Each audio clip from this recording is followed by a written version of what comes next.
Shine परिवार के आप सभी कस्टमर, सभी एसोसिएट, आप सभी को Rashid Naseem, chairman shine group का प्यार भरा नमस्कार। साथियों, मेरी ये वॉइस रिकॉर्डिंग सिर्फ आप कस्टमर को अवेयर करने के लिए है। बाकी किसी प्रकार की इसमें किसी कोई मदद नहीं की जा सकती है और अब जो हो चुका है उसे वापस भी नहीं लाया जा सकता है।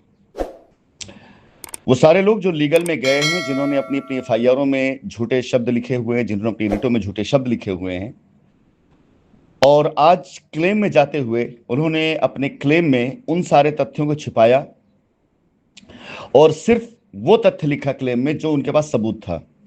यानी एफआईआर रिट में आपने आरोप कुछ और लगाया है और क्लेम में आपने कुछ और दिया है।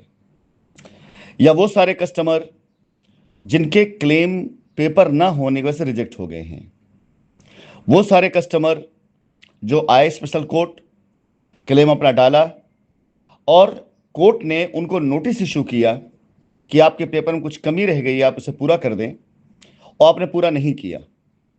आपके वकीलों ने सोशल मीडिया पर आकर के कुत्ते की तरह से भौंक करके आपको ज्ञान दे डाला, लेकिन हकीकत यह है कि फंस आप कस्टमर रहे हैं। ये तीन के तीनों तरह के कस्टमर जिनकी एफआईआर या रिटों में शब्द कुछ और लिखे गए हैं, आपने लिखा या आपके वकीलों ने लिखवाया या आपके एजेंटों ने लिखवाया, वो आपको देखना है। लेकिन क्लेम लेने भी आप आ रहे हैं तो एफआईआर भी आपने की है और क्लेम भी लेने आप आ रहे हैं, और दोनों में फर्क है। आपने अपनी एफआईआर में अपना क्लेम जो डाला है वो डाला आपने 50 लाख रुपए का, और क्लेम लेने मात्र 10 लाख रुपए के लिए आए हैं। 40 लाख रुपए के पेपर आप नहीं जमा कर पाए, तो ये क्लेम आपका होल्ड होगा, क्योंकि अभी आपका मामला लिस्ट हो रहा है। जिनका नाम लिस्ट में आ गया है, इसका मतलब ये नहीं कि उनको क्लेम मिल जा रहा है, उनका मामला लिस्ट हो रहा है। फिर बाकायदा उसके ऊपर बहस होगी, डेट लगेगी, और अगर आपने 50 लाख रुपए की एफआईआर करी है और 10 लाख रुपए आपने यहां पर जमा किया है, डॉक्यूमेंट्स 40 नहीं जमा कर पाए हैं, आपको नोटिस की जाएगी और आप नहीं कर पाए तो आपका क्लेम खारिज होगा और आपके ऊपर मुकदमा दायर होगा, जो कि एजेंसी दायर करेगी। कानून जो कहता है, कंपनी जो करेगी वो अलग है, लेकिन एजेंसी भी आपके ऊपर एक मुकदमा दायर करेगी। इसकी जानकारी इस बीच जब सारे पेपर, सारे दस्तावेज निकाल करके क्लेम के खिलाफ में, बाकी सारी के खिलाफ में सुप्रीम कोर्ट जाने की तैयारी हो रही है और दिन करीब आने वाला है। जितनी पार्टियों को नोटिस इशू की गई है सुप्रीम कोर्ट से, सब के सब अपनी रिपोर्ट सबमिट करेंगे और उस रिपोर्ट के आधार पर कंपनी सवाल करेगी कि आरोप हम पर क्या लगाया गया, साबित क्या हुआ है और वहां पर कोर्ट में क्या किया जा रहा है। इसी दरमियान ये बात पता चली कि जिन जिन लोगों का क्लेम रिजेक्ट हुआ है या जो क्लेम में नहीं आ रहे हैं या जिन्होंने गलत क्लेम डाला हुआ है, उन सब के ऊपर अपने आप मनी लॉन्ड्रिंग का केस फाइल होगा।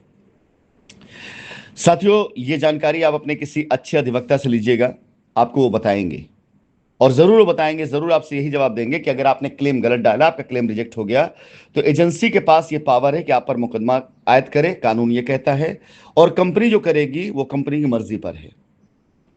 लेकिन इस झंझावत में आपको फंसाने वाले लोग आपको गलत जानकारी दे करके यहां तक लेकर आए और आज आपको लाकर इस झंझावत फंसा दिया गया है। न जाने कितने कस्टमर ऐसे हैं जिनके क्लेम रिजेक्ट हो चुके हैं और उनके वकील उनसे ये बात छिपा रहे हैं, बता नहीं रहे हैं, उनसे झूठ बोल रहे हैं। आपको अंधेरे में रखा जा रहा है और जिस दिन आपके ऊपर ये गाज गिरेगी उस दिन ये आपको बचाएंगे नहीं।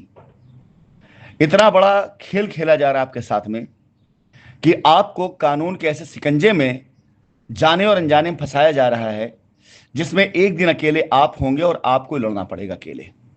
उस दिन कोई आपका साथ नहीं देगा।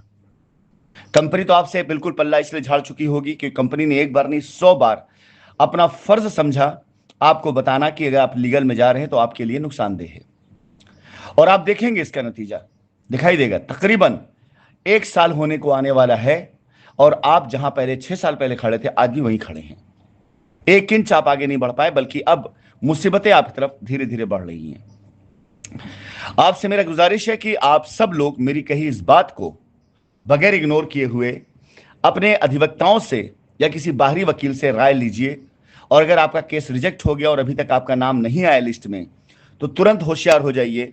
कहीं ऐसा तो नहीं कि आपके खिलाफ कानूनी कार्रवाई की तैयारी चल रही हो और आप अपने घर में कान में तेल डालकर इस आश्रय से बैठे हो कि वकील साहब महोदय गालियां बहुत अच्छा दे लेते हैं, चिल्ला बहुत अच्छा लेते हैं, भौंक बहुत अच्छा लेते हैं सोशल मीडिया पर, और आपका पैसा दिलवाने के अलावा सारा काम अच्छा कर लेते हैं, और आप इसी आश्वासन साथ बैठे हुए हैं। और एक दिन ऐसा हो कि ये वकील साहब की सारी गाली, सारा चिल्लाहट, सारा भौंकना आपके लिए होने लग जाए। क्यों, जब आप क्लेम के लिए बात करेंगे और आप बोलेंगे हम आपके भरोसे बैठे रह गए, तो यही कुत्ता पलट करके आपको काटेगा। फिलहाल एक बार जरूर अपने वकीलों के द्वारा और बाहर वकील द्वारा पता कराई कि आपका केस अब तक लिस्टेड हुआ क्यों नहीं। कहीं ऐसा तो नहीं कि आपके ऊपर लीगल तैयारी शुरू हो चुकी हो और आप इंतजार बैठे हैं कि भी आपका नाम आएगा क्योंकि आपके वकील साहब ने कहा है।